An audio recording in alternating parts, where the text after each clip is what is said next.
Hello everybody, what's up? After opening the last Yu-Gi-Oh! Value box, the Azure Eyes and Blue Eyes set, I really enjoyed that.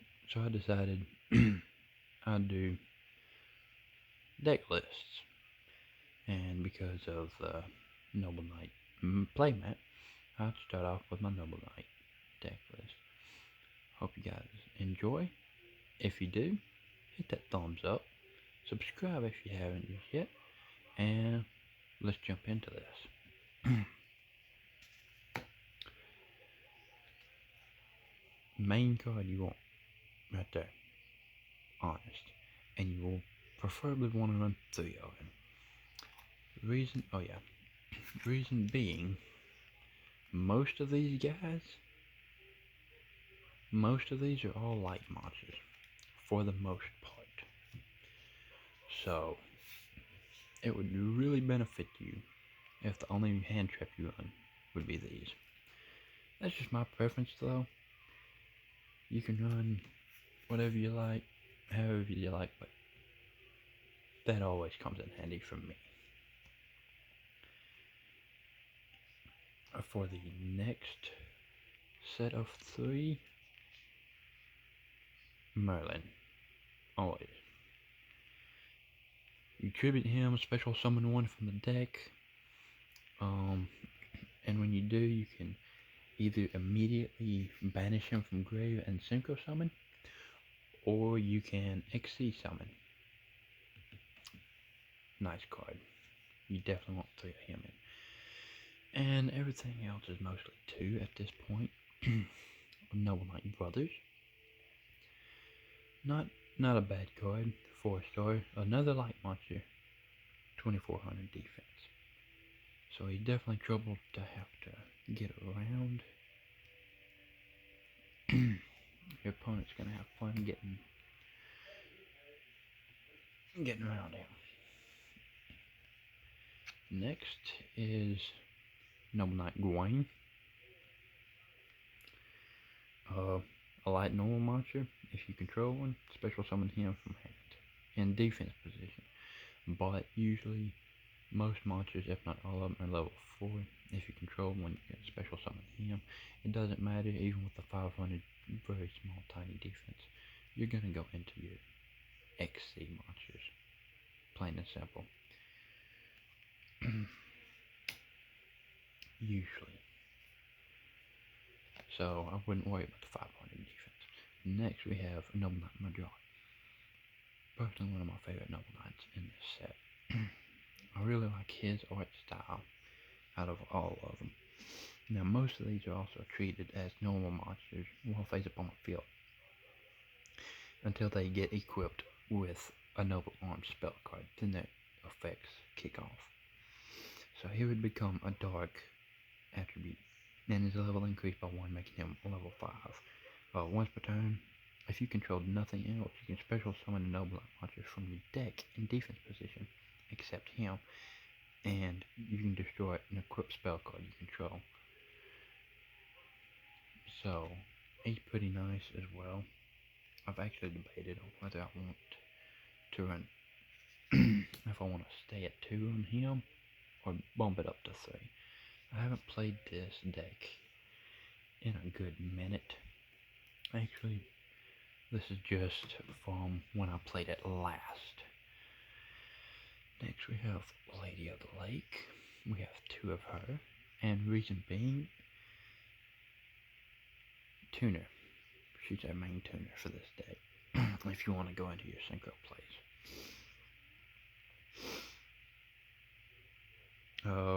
If it's used for synchro, banish this.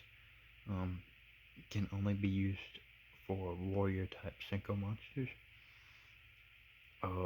You can target a normal monster in your graveyard, special summon it. If she is normal summoned, and when this is in the graveyard, you can target a level 5 Noble Knight monster you control, reduce it down to level 4, and special summon this from graveyard. So, great play, and good card, all in all. And then we have, I think, the last card at 2, and it's Guinevere, Queen of Noble Arms. I like her art style as well. What's cool about this is you can equip her to a Noble Knight monster from your hand or graveyard. So from your hand, equip it, graveyard, bam, equip it. So that's pretty cool. So if it's a light type monster, if it would be destroyed by card effect, you can pop her instead. If it's a dark monster that's equipped with her, at the start of the damage step, you can destroy that monster, then destroy this. So you can destroy the opponent's monster at the start of the damage step, and then you can destroy this card afterwards. So it's good for one turn, but hey, sometimes all you need is that one turn. So she's a good card to have. Then we have the one to rule them all, Noble Knight Artorigus. Basically, you can't Arthur out of all of them. Basically, he's the only vanilla monster that I run in this deck, and he is at 1 right now. Reason being, basically, they have their effects being able to search this guy out from deck, from graveyard, or from hand. By chance you draw into this, and your Gawain, normal summon, Arthur, special summon, bam, play right there already. So yeah. And I've run about 2 or 3 copies of him, and unfortunately every time I did, I would usually draw into 2 of him, if not all 3, in the open hand. So that's why he is at 1 as of now. Next we have Noble Knight Boars. This is another one for me that can get kind of bricky if you have too many in hand right now, so that's why he's also sitting at 1.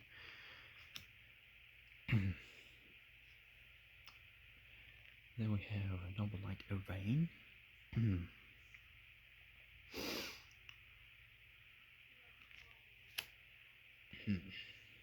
And then for the last monster in the deck, we have Ignoble Knight of Black Lancelot.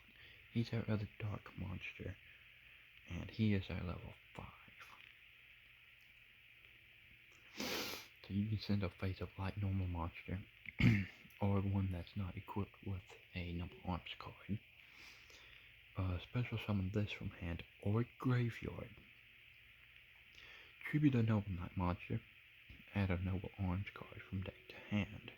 You can only use it once per turn, and you can only control 1 of him, which is why he is at 1. He's a great card, but again, even if you have 2, it can be a bad hand. So, yep, that is it for the monsters. Now for the spells.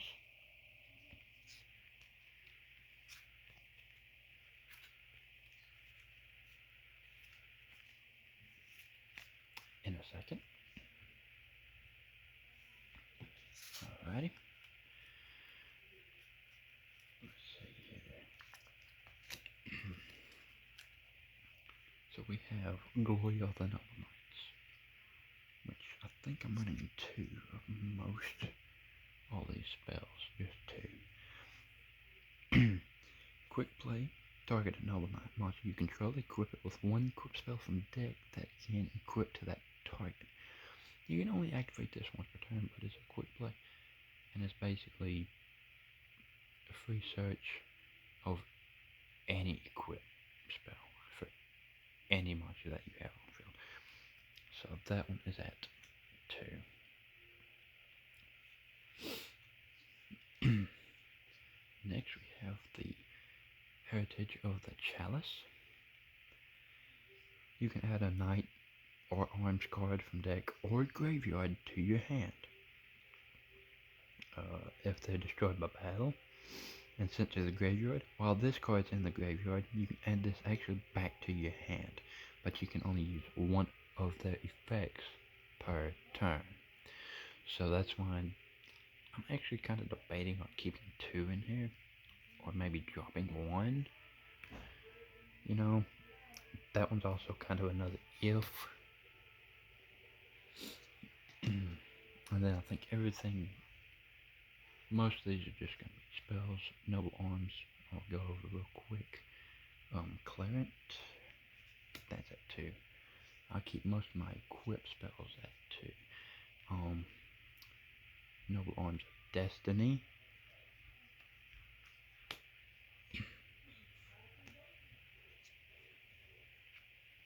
We have Noble Arms of Gallatin. Let's choose well. I may have to scoot them up a little bit. Noble Arms Caliburn. I'll try to speed things up as well. Excaliburn. Caliburn and this one are probably my favorite equip cards. Those two by far. This one's also a good one though. I can't deny it. It's Orfredator. Or Orfeudator. However you pronounce that. I'm not really sure. Most of these are going to be at 2. And then we have all of these that are just sitting at 1 to finish off the spells. We have Dark Ruler No More. We have Rota, of course, Warrior deck. You gotta have this card. Book of Moon. It's just a good style. Have it face down on field if your opponent attacks. Pop this, put it in defense. Stop your attack. Great card. This add enemy controller, like I was saying, but I'm only running one more, and that would be Swords of Revealing Light. If nothing else, it buys you time. If nothing else, it buys you time. So, a good card. And that is it for the spells. And now I'm only running 5 traps in the deck. Just because I think it does well with only the 5.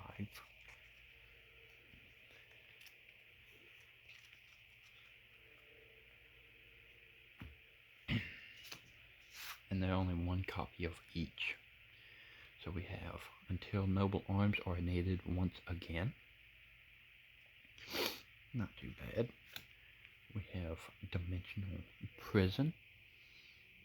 Of course, banish your opponent's monster. Buys you time again. Excellent trap. We have Solemn Warning. I keep meaning to replace this with another Judgment or a Strike or something. This is my absolute least favorite Solemn card. But it does what it's supposed to, I guess. I'll give it that. And then we have this Solemn Judgment. Say what you will about the golden cards. I personally think they're awesome. I like them. I mean, look at that shine. And then last but not least for the traps. Evenly matched. I just think it's fitting to put in this deck, you know.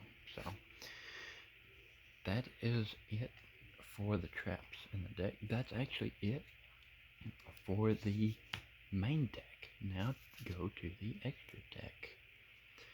I'm running 2 Isolde of the Noble Knight, simply because 1600, anything can just about beat over this, and if your opponent has anything to stop a summon or negate the effect, like a bottomless trap hole or I don't know, a monster effect, just Rageki Break even. Target a card, destroy it. You out of luck. So you have another one to go into.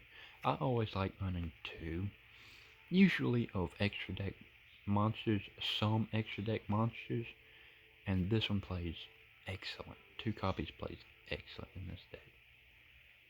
So that's her.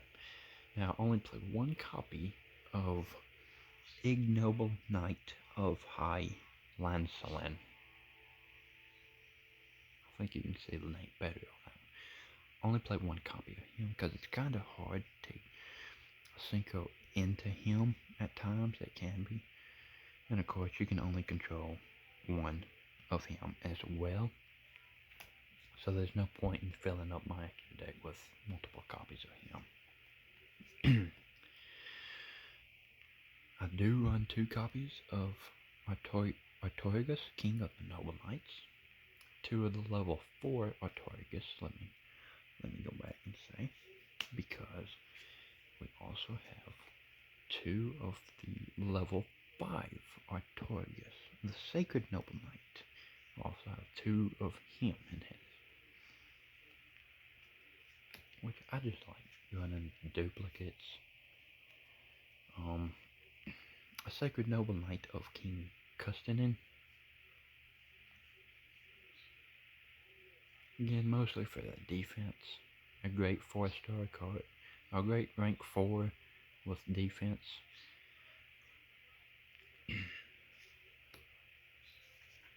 And then the last 3. Constellar Pallades. Because it can be kind of easy to go into your level 5 either right there.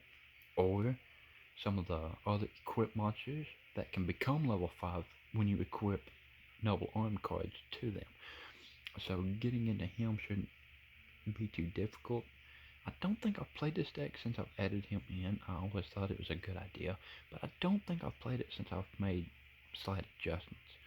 But I'm playing 2 of him as well, because you can detach material from this card, target a card on the field, return the target to the hand. So let's say you're able to bring both of these out. Detach 2 of your opponent's cards back to hand.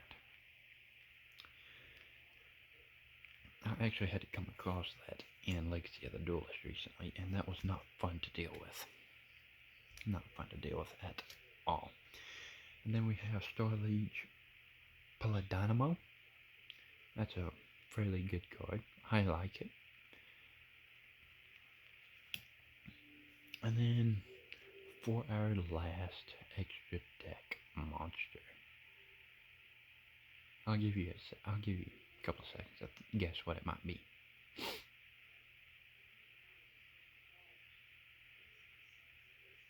And it is Zubaba General. Because what else would fit well in this level 4 deck with equipped spells? And then gaining attack based on the monsters equipped to it. Like, what better? Of course he's at 1, because you got better options. But if need be, if time ever go into him, I most certainly would. Even the majority, with the exception of him and this one. This is Earth and that one's Dark. Another reason to run 3 Honest.